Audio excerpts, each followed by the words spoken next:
Good morning, YouTube. It's Keen again.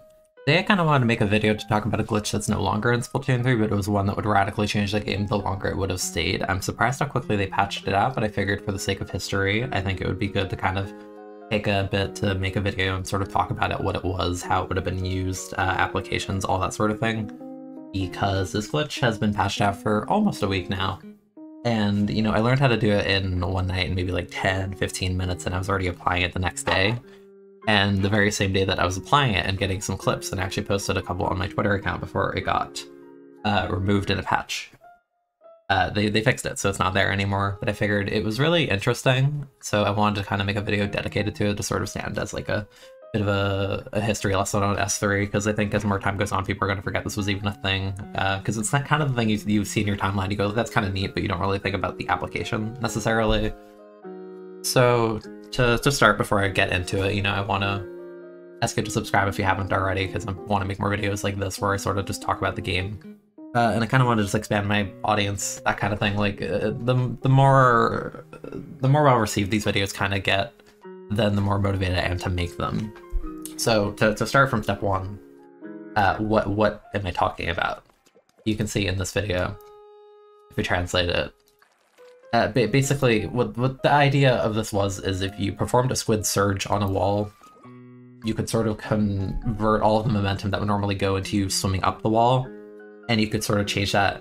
You could change that momentum into like a backwards jump. And you know, if you play the game like at all, you can immediately tell, like, hey, that's way higher of a jump than you're ever supposed to get off of a wall. Like they gained so much height for no reason, and that basically let us break the game in half in a lot of ways. So watch them do it again. Just a super high backwards jump. On paper, right? It doesn't seem too crazy. The follow-up tweet basically explained how they do it, and from my understanding, you know, having learned this, basically you go to the wall, you swim on the wall, you hold the B button to sort of charge your squid surge, you tilt the control stick backwards, that's step 2. It doesn't have to be perfectly backwards, it says any direction basically, like it can be like directly back, it can be back and left, back and right, any of that, basically away from the wall. And then you let go of ZL, and for me it kind of felt like I was sort of releasing ZL and B at the same time. And you do that and you immediately like kind of press it again. And that basically results in you getting that like super high jump, right? So the most popular clip I had for this is I posted Squid Surge Tech in an actual match. You know, like 1K likes, a ridiculous amount of views. Basically, this game. Scorch zones, we had like a minute or so left. My team is losing, not by a lot, but in this map mode, you can only get to the enemy spawn by going across the bridge, basically, right? And that's kind of hard to do because it's really easy to just get shot at. It's really linear, the opponent can see you do it. So by utilizing this tech with, you know, the high jump, even on this little block, this tiny little block, barely any height, you know, it's like the height of your character, you know, maybe not even. I use the tech to use the block to sort of say, hey, I don't need the bridge at all, I can just go up here. And it's a really, if you were good at it, I was pretty decent at it. I learned it in like 10 to 15 minutes. I wasn't 100% consistent, but I was pretty good at it. So, you know, in just one fluid motion, and, you know, how long did this even take? Like, I started around like 131, 130. Like, within like a 1 to 2 second period, I'm already like in their spawn. So you can already immediately see like, oh, hey, this like breaks maps in half in terms of like what the developers intended you to do. And it's really fun, but also really broken, so it's not surprising to me that they patched it out. But like, this tech would have been like insane in competitive play if they actually let it stand for a little bit longer. Like, I was surprised how quickly they patched it. I thought it would take them maybe like a few weeks, like a month or something. No, they just immediately said like, okay, like you're not allowed to do this. And it's definitely for stuff like this, because it kind of just says like, hey, like, yeah, you designed the map this way, but what if I didn't do that? And it was kind of fun, but as time would go on, I think it would prove to be degenerate. So basically the clip goes on. I'm in their base in a, you know, time window that is much quicker than you would expect, right? I get a pick on the charger, the Enzap rushes me, my aim is bad, but it doesn't matter, my teammate chipped them, so I two-shot them. And from this point on, after the clip, we basically win the game because our penalty is over, they're all on their spawn, I'm already up here, like, it's pretty much like, this tech gave me the opportunity to like quickly flip the game into like a game-winning position, right? So it was not an impractical tech or anything like that. It's just simply an execution window, and if you did it, awesome. Like, you're in these amazing positions and doing these movements that aren't ordinarily able to be done, right?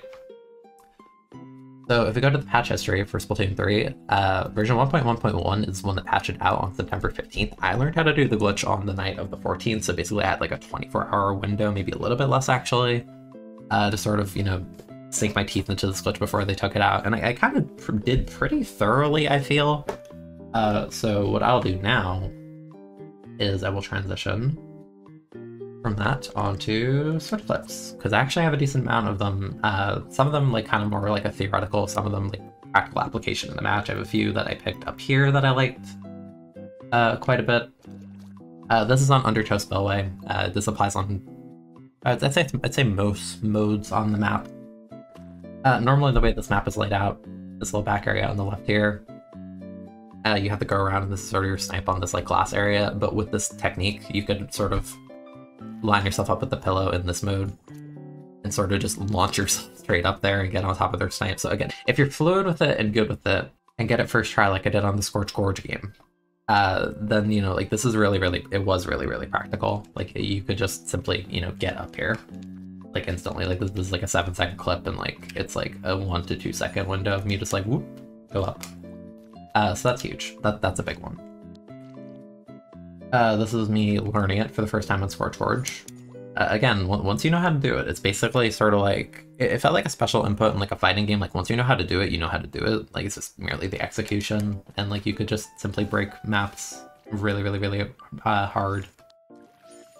Also on Scorch Gorge, this one was an interesting one, because when I was testing this with my teammate Omega, we were talking about like the offensive application, but also the defensive application, because for some maps, there's only so many ways to back up, right? You'll see, especially in the Mincemeat Metalworks clip, I think it's after this one, there are jumps that you cannot normally make defensively. Like this is on Scorch Gorge and your spawn, like once you drop from the part that I'm standing on right here, like you can't get back up unless you swim all the way back to like the middle and sort of like a hallway section. But no, like with this you could basically see a wall and say, hey, I'm gonna like super backwards long jump off the wall, or like a wall kick, whatever you want to call it. Like I don't even know, this technique wasn't even out long enough to have like a proper name to my understanding, so it was just like a really funny thing that existed, so I simply want to share it with you guys.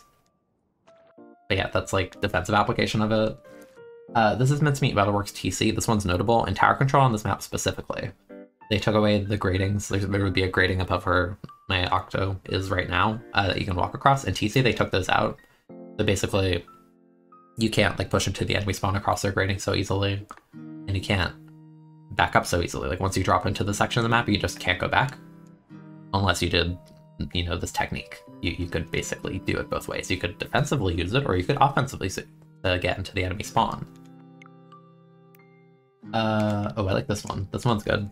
Eeltail Alley, spot zones. Ordinarily, if you want to get to the top part of the bridge, you would have to sort of go to the right side, paint a wall, then go up there from there. In zones, they have this little block here. It might be there in other modes, I don't remember. Again, I only have like a day to mess with this glitch. I had some pretty good results with it, but you know, a day is not a lot of time to work with. But I think I did pretty well for like a 24-hour window for learning this. Basically, you could say like, hey, I don't want to reposition that way, so I'm just gonna sit on the block and jump up here from that. And great, now you're in an amazing position for the map. That's massive. I think this glitch, you know, if it was given more time, would have broken the game in many ways. I had more clips on my Twitter. Splattershot Junior Flank. This was on Wahoo Roll Clan. But when I first saw this glitch, I thought this was like a Zones exclusive thing, because only Zones, I think, maybe Turbo has it. Has like a big wall sort of here on the left side, right? But no, like if you're good and proficient with this, like this little lip of edge is enough to get up here, and you know, obviously you're not supposed to do that normally.